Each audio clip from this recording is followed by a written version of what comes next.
নমরুজ বলে ইব্রাহিম রে রশি দিয়ে বাঁধো, আগুনে ফেলো। বিশাল আগুনের কুণ্ডলি করে সৈয়দনা ইব্রাহিমকে আগুনের কুণ্ডলির মধ্যে ফেলা হলো। হাতে পায়ে বড় বড় মোটা মোটা রশি দিয়ে বাঁধা সৈয়দনা ইব্রাহিমকে আগুনের কুণ্ডলির মধ্যে ফালায়। সৈয়দনা জিব্রাইল বলে, ও সৈয়দনা ইব্রাহিম, আপনি বলেন আমার পাখার আঘাতে আগুনগুলো এক পাশ থেকে আরেক পাশে, এক দেশ থেকে আরেক দেশে উড়িয়ে নেই, বিশাল আগুনের কুণ্ডলিকে এক ঝাপটা মেরে থামিয়ে দেই।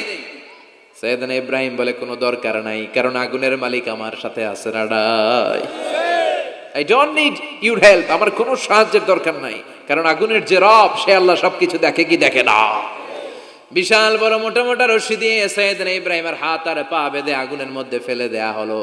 মুহূর্তের মধ্যে আগুনগুলো দাউ দাউ করে জ্বলতে শুরু করলো। হাতের রশিগুলো পায়ের রশিগুলো মুহূর্তের মধ্যে জ্বালিয়ে দেয়। বিশাল বড় বড় তক্তা জ্বালিয়ে দেয়, লাকড়ি জ্বালিয়ে দেয়, কিন্তু সৈয়দনা ইব্রাহিমের একটা পশমও জ্বালায় না।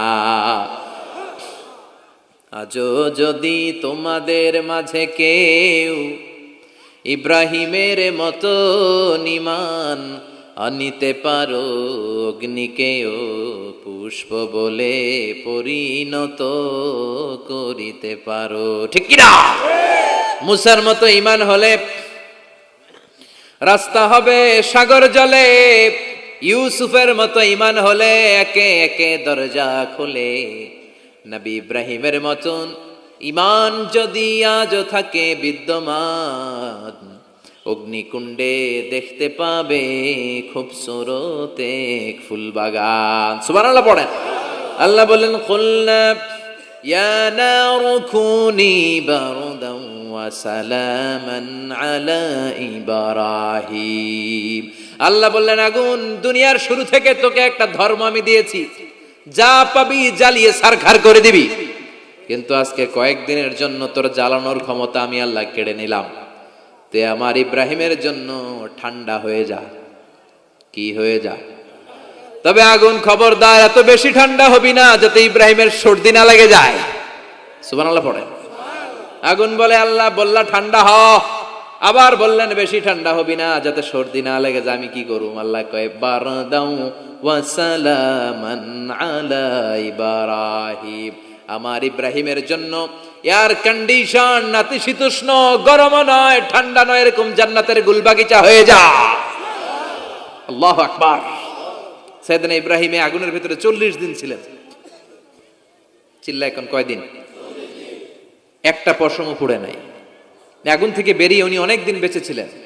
শেষকালে নাতি পুতিদের সাথে যখন গল্প করতেন তখন বলতেন, নাতিরা, আমার জীবনের সবচেয়ে আরামদায়ক সময় কেটেছে নমরুদের আগুনের ভেতরে ওই 40 দিন।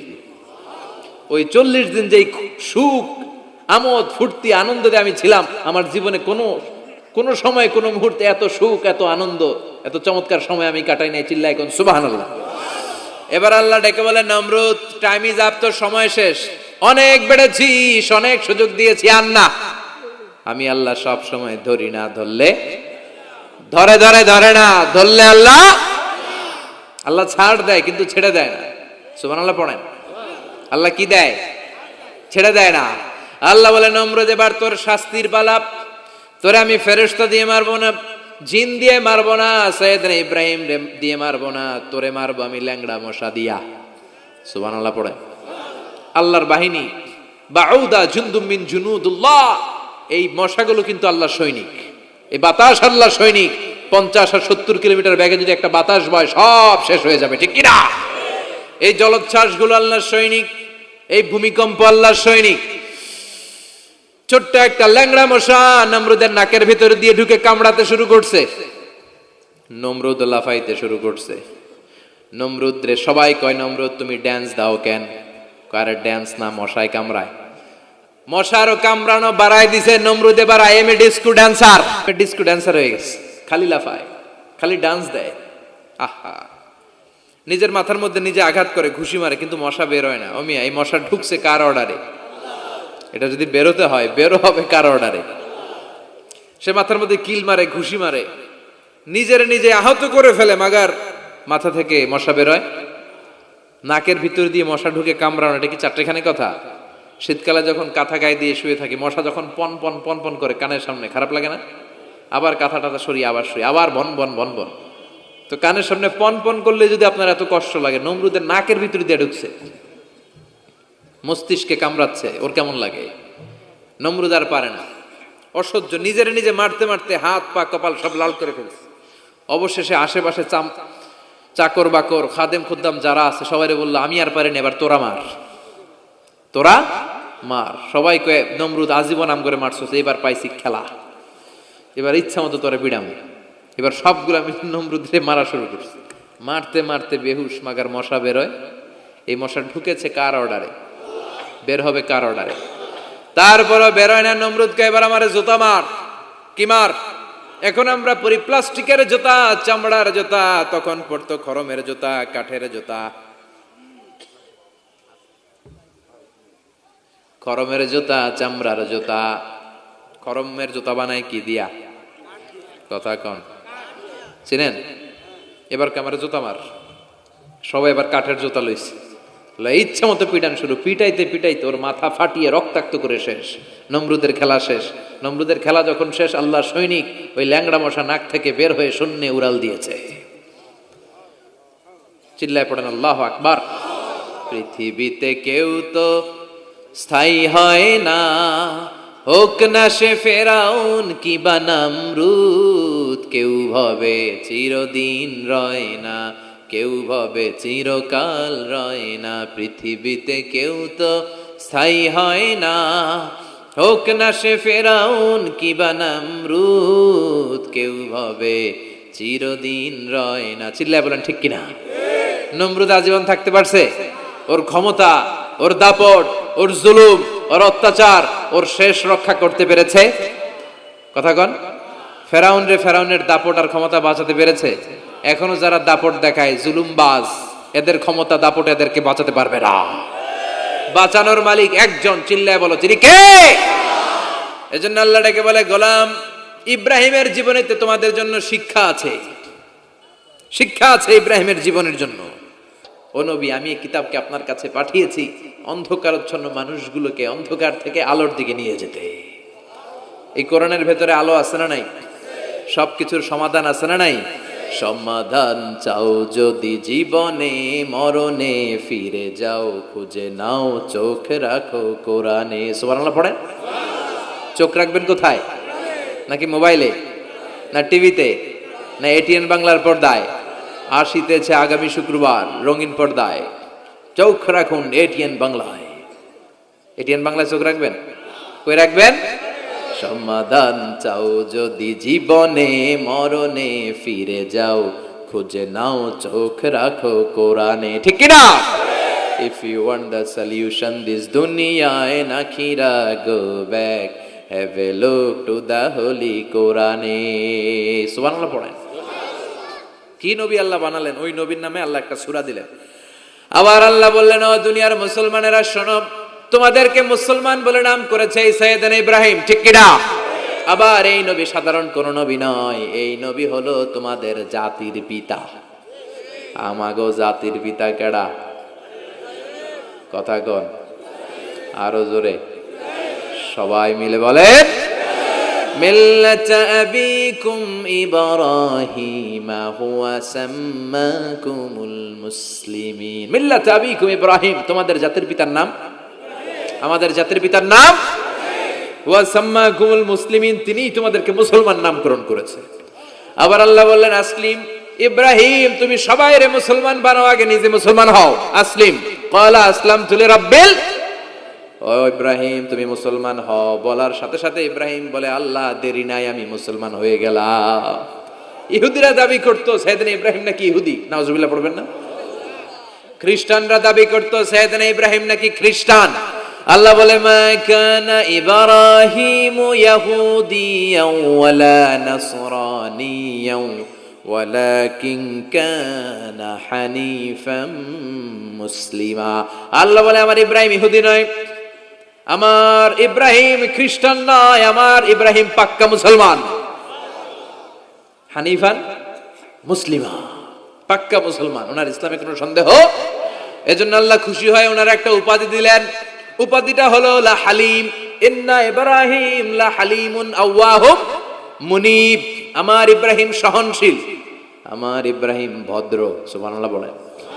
আমাদের বাংলাদেশে আমাদের মুসলমানদের মধ্যে এটার সবচেয়ে বড় অভাব, সহনশীলতা আমাদের নাই। কথা কর, নিজে যেটা বুঝি ওইটাই। আমি তাবলীগ করি, আমি মনে করি আমি হক, বাকি সব বাতিল। এই সমস্যাগুলো বাগেরহাটে আছে না নাই? হ্যাঁ, আমি যদি জামাত ইসলাম করি, আমি মনে করি আমি হক, বাকি একটা দলরও আমি হক বলতে চাই না। আছে না এরকম? আমি আহলে হাদিস, সো আমি হক, আর বাকি যা আছে সব বাতিল। আমি কওমি, তো আমি ভালো, আলিয়া সব খালিয়া। কথা কর। আবার আমি আলিয়া, আমি ভালো, কওমিয়া সব শেষ। এই ঠেলা ঠেলে এই দেশে আছে না নাই? এক ইসলাম, এক নবী, এক কোরআন, এরপরে সহনশীলতা নাই। সে অন্য নেশাবে পড়ুক, সে অন্য মতদর্শে হোক, সে তো আমার ভাই। সবচেয়ে বড় পরিচয়, সেও মুসলিম, আমিও মুসলিম। এই চিন্তাটুকু নাই। আল মুমিনুনা ইখওয়া, ব্রাদারহুড, ভ্রাতৃত্বের এই বন্ধনটা আমাদের মধ্যে নাই।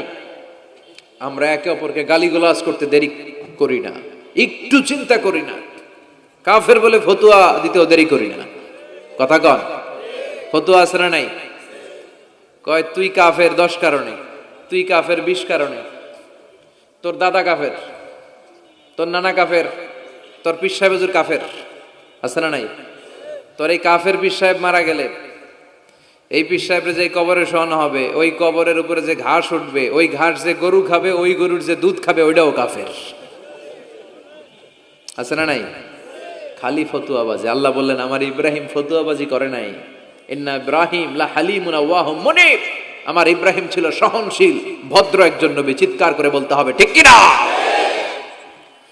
আবার আল্লাহ বললেন আমার ইব্রাহিমকে আমি খলিল উপাধি দিয়েছি। ইত্তাখাযাল্লাহু ইব্রাহিমা খলিলা। আল্লাহ বললেন গোটা বিশ্বের মধ্য থেকে কাউরে আমি খলিল বলে গ্রহণ করি নাই, একমাত্র ইব্রাহিমকে ছাড়া। ইব্রাহিম আলাইহিস সালামকে ছাড়া কাউরে আল্লাহ খলিল বানাইছে? খলিল মানে বন্ধু। খলিল মানে, সবাই বলেন খলিল মানে। সাইয়েদনা ইব্রাহিমকে বানাইছেন খলিল, আর বিশ্বনবীকে বানাইছেন হাবিব। বিশ্বনবীর কি বানাইছে? আর সাইয়েদনা ইব্রাহিম খলিল। বাপ বেটা, একজন খলিল একজন হাবিব। বাপ কা বেটা সিপাহী কা ঘোড়া, কুছ না হতো থোড়া থোড়া। ঠিক কি না? বাপ ভালো তার বেটা ভালো, তাই মা ভালো তার ঝি।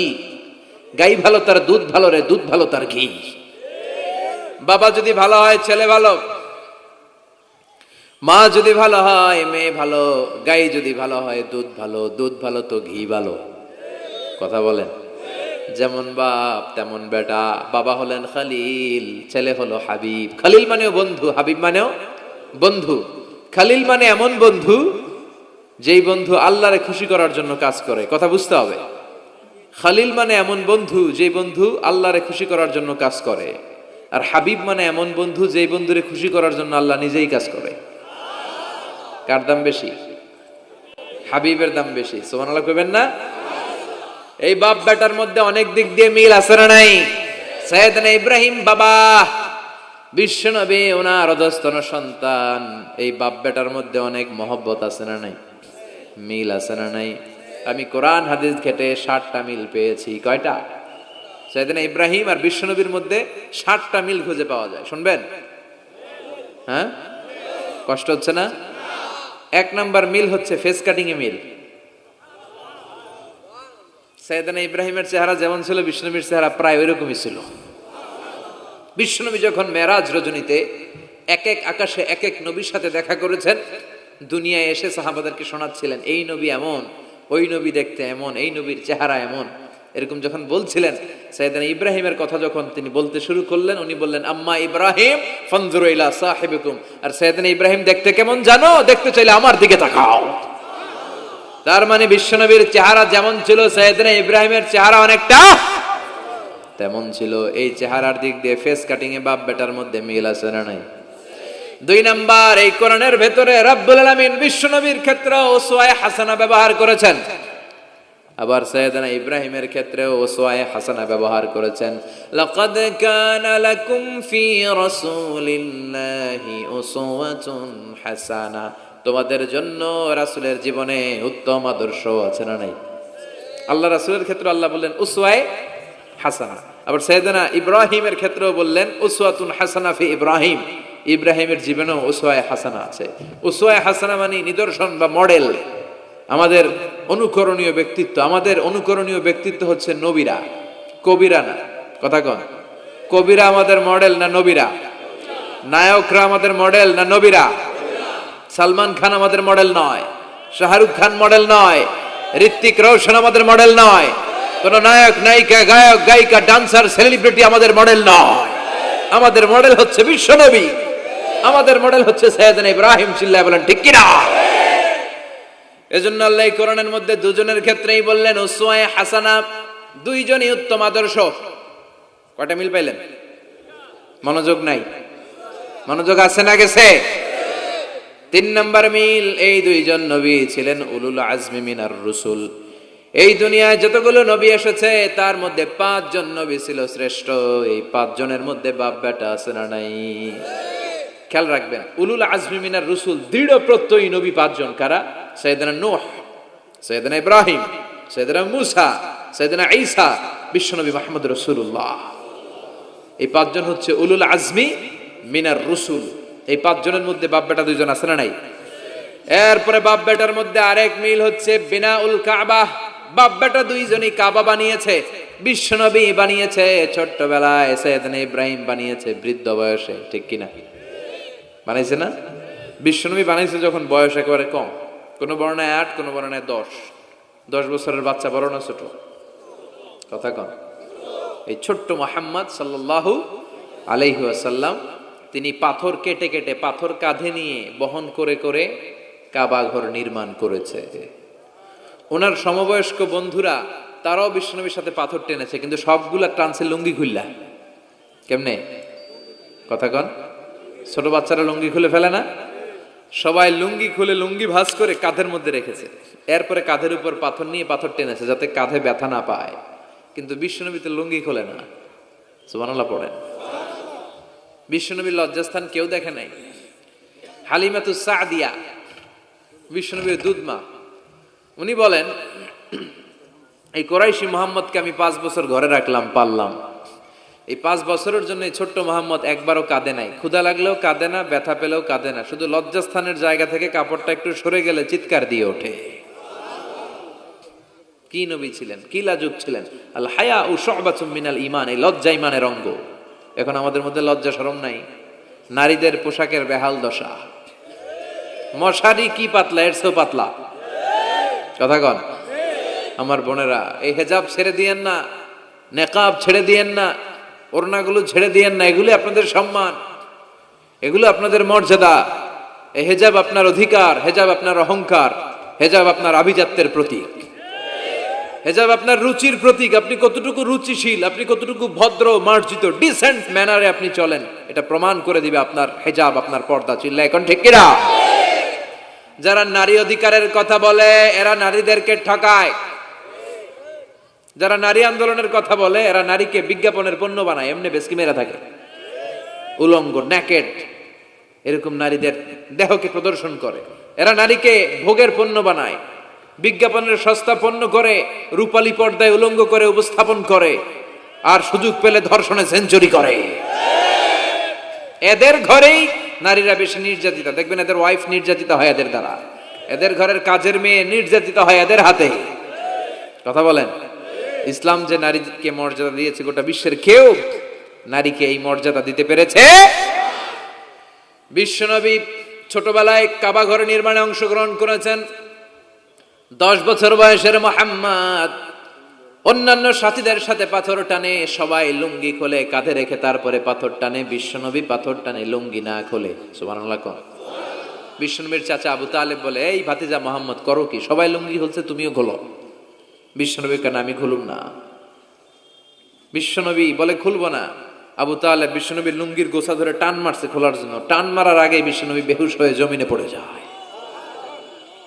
ওনার সিক্রেট অর্গান, লজ্জাস্থান কেউ দেখে নাই। সুবহানাল্লাহ পড়বেন না?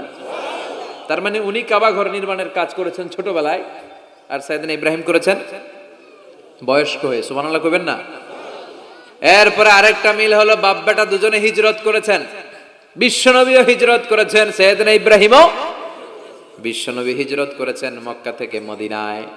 সাইয়েদনা ইব্রাহিমের জন্ম হয়েছে ইরাকের বাবেল নগরীতে। তিনি বাবেল থেকে হিজরত করে ফিলিস্তিন, ফিলিস্তিন থেকে মিশর, মিশর থেকে সৌদি আরব, ওখান থেকে মক্কা থেকে আবার মিশর, আবার বাবেল। সুবহানাল্লাহ। গোটা বিশ্বের সব আল্লাহওয়ালাদের, ইসলাম প্রিয়দের, ইসলামের পক্ষে শক্তি যারা, তাদের একই নমুনা, নিজ ঘরে পরবাসী, নিজ এলাকায় পরবাসী। হকের কথা বলার কারণে নিজ এলাকায় তারা থাকতে পারে না, নিজ ঘরে ঘুমাতে পারে না, বাধ্য হয়ে অন্য জায়গায় গা ঢাকা দিয়ে চলতে হয়। চিল্লা এখন ঠিক কিনা? বিশ্বনবীর জীবনে যে ঘটনা, সাইয়েদনা ইব্রাহিমের জীবনে একই ঘটনা। হিজরত করেছে, আল্লাহ বলে ওয়ালা তাহিনু ওয়ালা তাহজানু, ভয় নাই, চিন্তা নাই, আনতুমুল আ'লাউনা ইন কুনতুম মুমিনিন, বিজয় তোমাদের হবেই যদি তোমরা মুমিন হও, যদি তোমরা, তবে ঈমানটা হতে হবে পাক্কা ঈমান। ঈমান ঈমানে পার্থক্য আছে না নাই? কথা কন। যে ঈমানে প্রয়োজনে জ্বলে ওঠে না, যে ঈমান সত্য ন্যায়ের কথা বলে না, এরকম ঈমান আছে না নাই?